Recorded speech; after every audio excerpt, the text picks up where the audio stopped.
വിപ്ലവ വഴിയിലേക്കും ഒപ്പം അതിതീക്ഷ്ണമായ ജീവിത അനുഭവങ്ങളിലേക്കുമായിരുന്നു ഐഷ ഇറങ്ങിത്തിരിച്ചത്.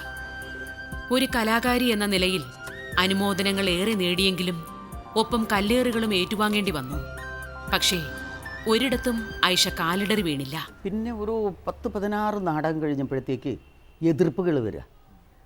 അപ്പോഴാണ് ഒരു സ്ഥലത്ത് നാടകം കളിക്കുമ്പം ഏറുണ്ട്, ഇവിടെ പൊട്ടി വായിലൂടെ രക്തം മുഴുകുമ്പോൾ പോലും ഞാനത് ആ ഉപ്പുരസം നുണഞ്ഞുകൊണ്ട് ആ കഥാപാത്രം മുഴുവിച്ച് കഴിഞ്ഞതിന് ശേഷം കർട്ടൻ വീണിട്ടേ ഞാൻ തൊട്ട് വെക്കുള്ളായിരുന്നു.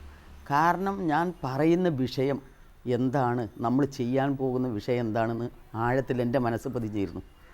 അതുകൊണ്ട് തന്നെ അങ്ങനെ പിന്നെ 3 സ്ഥലത്ത് നിന്ന് കിട്ടിയിട്ടുണ്ട്. അപ്പോഴൊക്കെ അതൊരു ത്രില്ലായിരുന്നു. കാരണം ഓരോ വരുമ്പോഴും വീണ്ടും ഇത് എവിടെയോ കൊള്ളുന്നുണ്ട് എന്നുള്ളത് മനസ്സിലാക്കി. വീണ്ടും ത്രില്ലായിട്ട് വീണ്ടും അഭിനയിക്കാനുള്ള ഒരു ദ്വര വരികയാണ്. അങ്ങനെ ഇരിക്കുമ്പോഴാണ് KT മുഹമ്മദ് ഞങ്ങളായിട്ട് ബന്ധപ്പെടുന്നതും. KT വന്നിട്ട് ഇങ്ങനെ ഒരു ദിവസമെങ്കിലും എൻ്റെ നാടകത്തിൽ ഒരു മുസ്ലിം സ്ത്രീനെ കൊണ്ടുവരണമെന്ന് ഞാൻ ഉദ്ദേശിച്ചിരുന്നു. പക്ഷെ അതിനെനിക്ക് കഴിയാതെ പോയി. അതുകൊണ്ട് ഇവളെ ഒന്ന് ഡയറക്ഷൻ ചെയ്യാനുള്ള ഒരു അനുമതി തരണം. അങ്ങനെ അദ്ദേഹത്തിൻ്റെ ഒരു ഡയറക്ഷൻ കിട്ടി. പിന്നീട് അപ്പോഴാണ് കണ്ണുകൾ അഭിനയത്തിൻ്റെ ഒരു പ്രാധാന്യം മനസ്സിലാക്കുന്നത്. കൈകാലുകൾക്ക് എന്തൊക്കെ ബലങ്ങൾ, എങ്ങനെയൊക്കെയാണ് ഒരു കഥാപാത്രം പറയുമ്പോൾ അതൊക്കെ മനസ്സിലാകുന്നത് പിന്നെ KTയിലൂടെയാണ്. അപ്പോഴത്തേക്ക് പിന്നെ ചില സ്ഥലങ്ങളിൽ ചെല്ലുമ്പോൾ ഇതാ എത്തിക്കഴിഞ്ഞു കേരള നൂർജഹാൻ എന്ന് പറയുന്ന വാനുണ്ടാവും. അപ്പോഴത്തേക്ക് അതിൻ്റെ പിന്നിൽ മുസ്ലിം വനിത നാടകത്തിലേക്കല്ല നരകത്തിലേക്കാണെന്ന് പറഞ്ഞിട്ട് മറ്റൊരു വാൻ വരും. അങ്ങനെ അതും കഴിഞ്ഞ് അവിടെ നിന്നും പോന്നിട്ടുണ്ടെങ്കിൽ മറ്റൊരു സ്ഥലത്ത് ചെല്ലുമ്പോൾ പിന്നെ വിട്ടെത്തിയും കൈക്കോട്ടും പിക്കാസൊക്കെ ഇട്ട് കൊല്ലാൻ വരിക.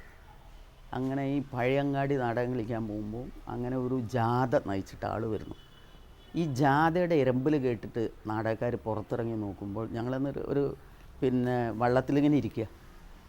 പുറത്തിറങ്ങി നോക്കുമ്പോൾ ഇവർ കൊല്ലാൻ വരികയാണ് എന്നെ. മുസ്ലിം നാടകത്തിലേക്കല്ല നരകത്തിലേക്കാണ്, അവൾ മരിക്കേണ്ടവളാണെന്നൊക്കെ പറഞ്ഞ് വരിക. അതിൽ ഇവരെല്ലാവരും കൂടെ അങ്ങനെ ഈ പിന്നെ ബോട്ടിലിങ്ങനെ കിടത്തിയിട്ട് കാലൊക്കെ ഇപ്പുറത്തിട്ടിട്ട് ഇങ്ങനെ അവിടുന്ന് രക്ഷപ്പെട്ടു പോയി. അപ്പോൾ ഒരു ഫോട്ടോ ഇങ്ങനെ പൊട്ടിച്ചിട്ടുണ്ടായിരുന്നു എൻ്റെ. ആ ഫോട്ടോ ഒക്കെ കുത്തി കീറി വരും പിന്നെ എന്നെ കാണാത്തതുകൊണ്ട്. അങ്ങനെ ഞങ്ങൾ ഉഷാറായിട്ട് അവർ പോയി കഴിഞ്ഞപ്പോൾ ഞങ്ങൾ വീട്ടിൽ നാടകം കളിച്ച് പോന്നു. അങ്ങനെ ഒരുപാട് സ്ഥലത്തുനിന്ന് പിന്നെ ചില സ്ഥലങ്ങളിൽ ചെന്നിട്ടുണ്ടെങ്കിൽ കേരളത്തിൻ്റെ വീരപുത്രി പറഞ്ഞിട്ടുള്ള സ്വർണ്ണ മെഡൽ കിട്ടിയിട്ടുണ്ട്. അങ്ങനെ പല നല്ല അനുഭവങ്ങളുണ്ടായിട്ടുണ്ട്. ഒരുപാട് ചീത്ത അനുഭവങ്ങളുണ്ടായിട്ടുണ്ട്. പിന്നെ മഞ്ചേരി മേലാക്കത്ത് നാടകം കളിക്കുമ്പോഴാണ് വെടിവെക്കുമ്പോൾ ഒരു ഡയലോഗ് പറഞ്ഞിട്ട് ഇങ്ങനെ മൂവ് ചെയ്തു. ആ മൂവ് ചെയ്തപ്പോൾ അത് സ്റ്റേജിൽ പോയിട്ട് തറച്ചു. അങ്ങനെ ഒരുപാട് അക്രമങ്ങൾ. മണ്ണാർക്കാട് നാടകം കളിക്കാൻ പോയപ്പോൾ ഒരാൾ നേരിട്ട് വന്നിട്ട് ഒരൊറ്റടി ചെവിക്കുക. അപ്പോൾ ഒരു ശബ്ദം, പക്ഷെ ഒന്നും പറയാൻ പോയില്ല. നമ്മളെ നാടകം കളിച്ചു നമ്മളവിടുന്ന് കെട്ടിപ്പോകുന്നു. പക്ഷേ ഈ വയസ്സായപ്പോൾ എനിക്കെൻ്റെ ഈ ചെവി ഇപ്പം കേൾക്കില്ല. അപ്പോൾ എനിക്ക് തോന്നുന്നത് അതിൻ്റെ ഒരു അവാർഡായിട്ട് കണക്കാക്കുക ഞാൻ. കാരണം ഞാൻ ചെയ്തു വെച്ച ഒരു മഹത്തായ ഒരു സംഭവത്തിൻ്റെ ഒരു നാന്ദി, അതിൻ്റെ ഉള്ളൊരു അവാർഡാണ് എനിക്കത്. അങ്ങനെ സ്വീകരിച്ചിരിക്കുക അപ്പോൾ ഞാനത്. ദുരന്തങ്ങൾ ഒന്നിനു പിറകെ ഒന്നായി വേട്ടയാടിയ ജീവിതമാണ് ഇവരുടേത്. പട്ടിണിക്കാലത്ത് കൈപിടിക്കാനെത്തിയ പുരുഷൻ ഭ്രാന്തിന്റെ ലോകത്തേക്കാണ് ഇവരെ നയിച്ചത്. ജീവിതം തിരിച്ചുപിടിച്ച ഐഷയുടെ അവിടുന്നങ്ങോട്ടുള്ള ഓരോ ചുവടുവയ്പും കരുതലോടെയായിരുന്നു. ബാപ്പയുടെ മരണത്തോടുകൂടെ എനിക്ക് 13 വയസ്സാവുന്ന ആ കാലഘട്ടത്തിൽ ഒരു 47കാരനായ ഒരാളെ പിടിച്ച് വിവാഹം കഴിക്കുക തന്നെ. അത് വിവാഹം കഴിക്കാൻ പറയുമ്പോൾ ഞാൻ പറഞ്ഞു, എൻ്റെ വീട്ടിൽ ജോലി ചെയ്തിരുന്ന ഹരിജൻസിനെ കിട്ടിയാലും എനിക്ക് ആ മനുഷ്യനെ വേണ്ട.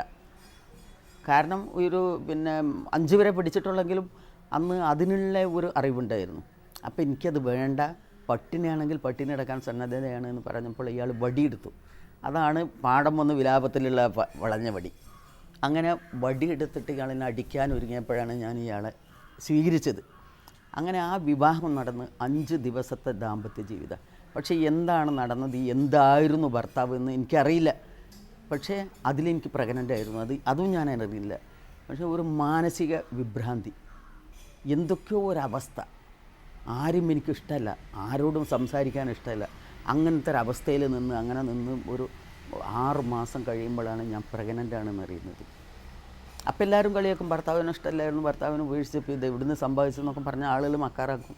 അതൊന്നും പിന്നെ എൻ്റെ ചെവി പോവില്ല ഞാൻ എന്താണ് സംഭവിച്ചതെന്നുള്ളത്. അപ്പോൾ അതോടുകൂടെ സ്റ്റോപ്പാക്കിയതാണ് മനസ്സിൽ. 13 വയസ്സുകാരിയായി എനിക്ക് കിട്ടിയിട്ടുള്ള അബദ്ധം വിദ്യാഭ്യാസം ഇല്ല, വിദ്യാഭ്യാസം നേടാൻ കഴിഞ്ഞില്ല എന്നുള്ളത് മാത്രമാണ്. അപ്പോൾ വിദ്യാഭ്യാസത്തിന് ആണ് നമ്മൾ സമരം ചെയ്യേണ്ടത്, അതായിരുന്നു മനസ്സിൽ. സ്വസമുദായത്തിന്റെ എതിർപ്പുകളെ മാത്രമല്ല, ജീവനെടുക്കാനുള്ള ചിലരുടെ ശ്രമങ്ങളെയും അതിജീവിച്ചായിരുന്നു ഐഷ എന്ന അഭിനേത്രിയുടെ യാത്ര. തളരാനോ തോൽക്കാനോ മനസ്സില്ലാതെ ബോധമില്ലാത്തൊരു സമൂഹത്തെ ബോധവൽക്കരിക്കാനുള്ള പരിശ്രമം കലാപ്രവർത്തനങ്ങളിലൂടെ തുടരുക തന്നെയായിരുന്നു ഇവർ. ജീവനമാർഗമായി അഭിനയവേദി തിരഞ്ഞെടുത്ത ഐഷ തന്റെ നാടകങ്ങളിലൂടെ ദുഷിച്ചു നാറിയ ഒരു സാമൂഹിക വ്യവസ്ഥയ്ക്കെതിരെ പോരാടുകയായിരുന്നു. ഓരോ ഗ്രാമങ്ങളിൽ ചെന്നിട്ട് നാടകം കളിക്കും. ഈ നാടകം കളിക്കാൻ പോകുമ്പോൾ ഒരു സ്ഥലത്ത് പോയിട്ട് ഈ ഇത് കൊണ്ടുപോയിട്ട് ഇറക്കി വെക്കും. ഈ ചവിട്ടാർമണിയാണ് അന്ന്. ആ ഹാർമോണിയ പെട്ടിയൊക്കെ കൊണ്ടുപോയിട്ട് അവിടെ വെച്ചിട്ട് ഞങ്ങൾ മറ്റൊരു ഗ്രാമത്തിൽ പോവുക. ഈ ഗ്രാമത്തിൽ ചെല്ലുമ്പോൾ തന്നെ നമ്മൾ ചെല്ലുന്ന അന്തരീക്ഷമുണ്ട്, നല്ല സുന്ദരമായ അന്തരീക്ഷമായിരുന്നു. ഇതൊക്കെ കാണുമ്പോൾ വല്ലാത്ത സന്തോഷം. അപ്പോൾ ഇവിടെ ഈ ഒരു ചെറിയ വായനശാല ഉണ്ടാവും. ഈ വായനശാലയുള്ള സ്ഥലത്ത് ഒരാൾ പഠിച്ചു വന്നിട്ടുള്ള ഒരാളുണ്ടാവും. ഇയാളുടെ വായനയാണ് ഇവർക്ക് ബോധം നൽകുന്നത്. ആർക്ക്? വീടിതെറുപ്പവർക്ക്. ഇയാളുടെ വായനയിലൂടെ ഇവരിങ്ങനെ ലോകം കാണും. അപ്പോൾ ഇത് ഞങ്ങൾ കുറച്ച് നേരം മനസ്സിലാക്കിയിട്ട് അടുത്ത ഗ്രാമത്തിലേക്ക് ഒരു കുന്നൊക്കെ താണ്ടിയിട്ട് പോവുക. അടുത്ത ഗ്രാമത്തിൽ ചെന്നിട്ട് ഇവരോട് ഞങ്ങൾ സംസാരിക്കും. നമ്മൾക്ക് ആർക്കും വിദ്യാഭ്യാസമല്ല, അത് അപകടകരമായൊരു സംഭവമാണ്. അതുകൊണ്ട് നമുക്ക് വിദ്യാഭ്യാസം വേണം. അതിന് അവിടെ പഠിപ്പിക്കുന്നുണ്ട്. അത് നിങ്ങൾ പോയിട്ടൊന്ന് കേൾക്കുക. സ്ത്രീകളോട് പറയും, അത് നിങ്ങൾ കേട്ടിട്ടുണ്ടെങ്കിൽ നിങ്ങൾക്ക് മനസ്സിലാവും നിങ്ങളുടെ കുട്ടികളെ പഠിപ്പിക്കണമെന്ന്. അപ്പോൾ കുട്ടികൾക്ക് നിങ്ങൾ വിദ്യാഭ്യാസം കൊടുക്കും. അപ്പോൾ പുരുഷന്മാർക്ക് വളരാനോ അതെന്നൊരാഗ്രഹമാണ്. ഇങ്ങനെ ഞങ്ങൾ അത് പറഞ്ഞ് മനസ്സിലാക്കി കൊടുത്താൽ അവർ കുറേശ്ശെ അത് ഗ്രാസ്പ് ചെയ്യും. പിന്നെ അടുത്ത ഗ്രാമം ഇതേപോലെ മറ്റൊരു ഗ്രാമത്തിൽ പോയിട്ട് ഇതന്നെ പറയുമ്പോൾ അവിടെ മുസ്ലിമായിരിക്കും അധികം, മുസ്ലിം കർഷകർ. അപ്പോൾ ഈ കർഷകരെ പിടിക്കും ഞങ്ങൾ. കർഷകരെ പിടിക്കുന്നതിന് നമ്മളൊന്ന് 10 പറ നെല്ല് ഇങ്ങനെ വടിച്ചിട്ട് ഈ ജന്മിക്ക് കൊടുത്താൽ കുഴിച്ച് വടിച്ചിട്ട് ഇങ്ങനെ ഒരു പറ നെല്ലാണ് ഈ കർഷകന് കിട്ടുന്നത്. അപ്പോൾ ഇതിനെതിരായിട്ട് നിങ്ങൾ സംസാരിക്കണമെങ്കിൽ നിങ്ങൾക്ക് വിദ്യാഭ്യാസം വേണം. അപ്പോൾ ഈ സ്ത്രീകൾ പുരുഷന്മാർ കല്യാണം കഴിച്ചാൽ പിന്നെ കുട്ടികളെ പ്രസവിക്കാൻ മാത്രമാണ് ഞങ്ങൾക്ക് അവകാശം, ഈ വീടിൻ്റെ ഭാരം മുഴുവൻ ഞങ്ങളുടെ തലയിലാണെന്ന് വിശ്വസിക്കുന്ന ആളുകളാണ്. അവരോടത് പറയുമ്പോൾ ഞങ്ങളെ മുഖത്തേക്ക് തുപ്പും. ഞങ്ങൾ നാടകം കളിക്കുന്നുണ്ട്, നാടകം കാണാൻ വരിക. അങ്ങനെ എല്ലാവരും ഞങ്ങൾ ഇവിടെ തിരിച്ചെത്തുമ്പോഴത്തേക്ക് അവിടെ ജനസമുദ്രമാണ്. അങ്ങനെ അവിടെ ചെന്ന് നാടകം കളിച്ച് കഴിഞ്ഞാൽ പിന്നെ അവിടെ നിന്ന് അവർക്കൊരു പോക്കാണ്. ഈ നാടകം കണ്ടിട്ട് നാടകത്തിനെ പറ്റിയും അവരുടെ ഗ്രാമത്തിൻ്റെ വളർച്ചയെപ്പറ്റിയും ഒക്കെ പറഞ്ഞിട്ട് ഇവർ പോകുമ്പോൾ മുൻപിൽ നിൽക്കുന്ന ആളുടെ കയ്യിലൊരു ചൂട്ടുണ്ടാവും. ഈ ചൂട്ട് മിന്നിച്ച് പോകുമ്പോൾ ഈ ചൂട്ട് മറ്റുള്ളവർക്ക് കൈമാറും. അങ്ങനെ ഓരോ ആളുകളും ഈ ചൂട്ട് കൈമാറ്റം ആ കാലഘട്ടത്തിൽ ഒരു സ്നേഹ സന്ദേശമായി മാറി.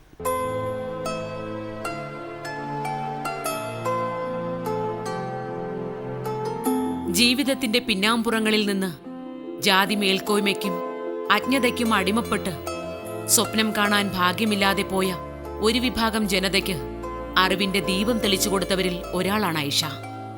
നന്മയുടെ വഴിവിളക്കാകാൻ ത്യാഗങ്ങൾ ഏറെ സഹിച്ച ഒരാൾ, പ്രകാശം പരത്തിയ ഒരു കലാകാരി.